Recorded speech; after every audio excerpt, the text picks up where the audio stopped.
Hey everyone, welcome to my channel. I'm Laura and today I'm going to be finishing off this elevated raised garden bed.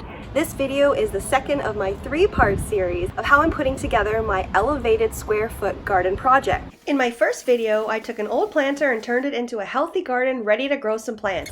If you haven't seen that video, make sure to check it out in the description box below. Today I'm going to be covering how I took old materials, repurposed them, and made an archway trellis in my elevated square foot garden.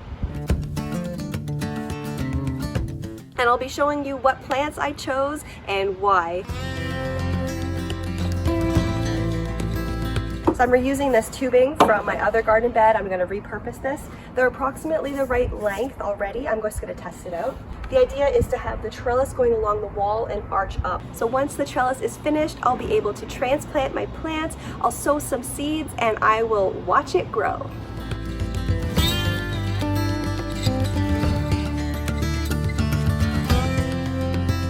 So why use a trellis in a square foot garden? Well, a trellis is a plant support that allows you to grow vertically, and in square foot gardening you're growing in condensed spaces, so why not grow up rather than out? These are vining cucumber tendrils and they'll wrap around the trellis to support themselves as they grow vertically. Cucumbers will then hang down and I'll be able to pick them off easily. For this build, I used my hand drill and screws, reused some steel fasteners, repurposed some tubing, cut chicken wire using metal snips, secured with zip ties, and supported with bamboo sticks.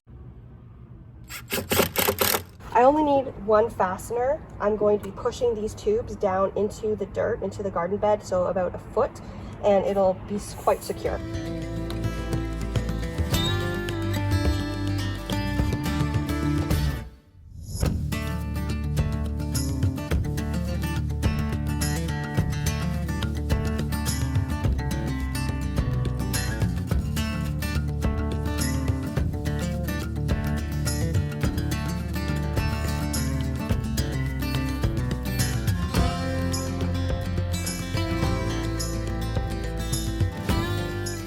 So I'm actually building this backwards because I don't have access to the other side of the garden. Once I've added all the wire, I'm going to remove the arch, turn it around, and slide it back into the garden.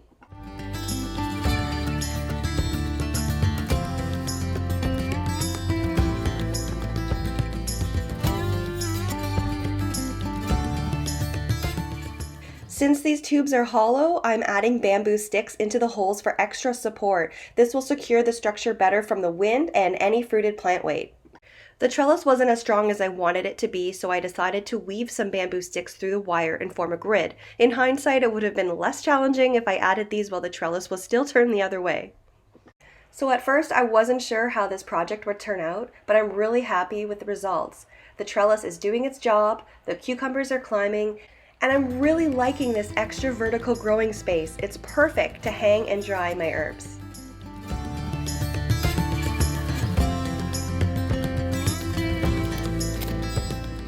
Before I work in the garden, I write down what goes in each square, and I use this as my planting reference. When I'm out in the garden, I just follow the simple plan and I can quickly do the job. In these 15 available squares, I only ended up planting in 13, leaving some extra room for the plants that take a lot more growing space. When I'm selecting what to put inside of the square foot garden, I look for plants that provide an abundant yield. Basically, I want plants that will grow the most food possible. And since I do not like waiting, I try to get early harvest seeds like this 25-day salad blend. If I plant my seeds in bi-weekly intervals, I'll have fresh lettuce all summer long. And depending on the temperature in your region or your growing zone, there are also seeds that are specifically designed to grow in hot or colder climates. There are seeds that are more resistant to plant diseases, and this will help reduce the viral problems throughout the season. I look for all of these things when I'm deciding what to put inside of my square foot garden, whether I am growing these plants from seeds at home or if I've purchased them at a nursery. After everything has been planted, preferably on a cloudy day or early in the morning, give your garden a good water. And continue to water your garden on a consistent basis to help your plants grow.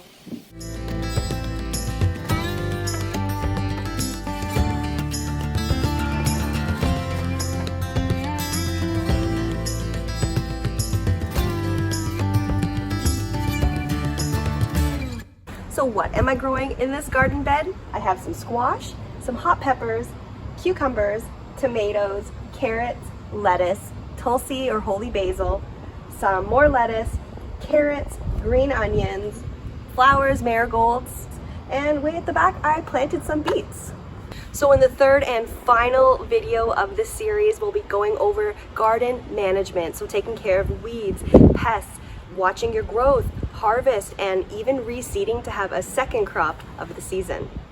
So thanks for watching, and I hope that I've been able to show you how much food that you can grow in a very small space using square foot gardening. See ya.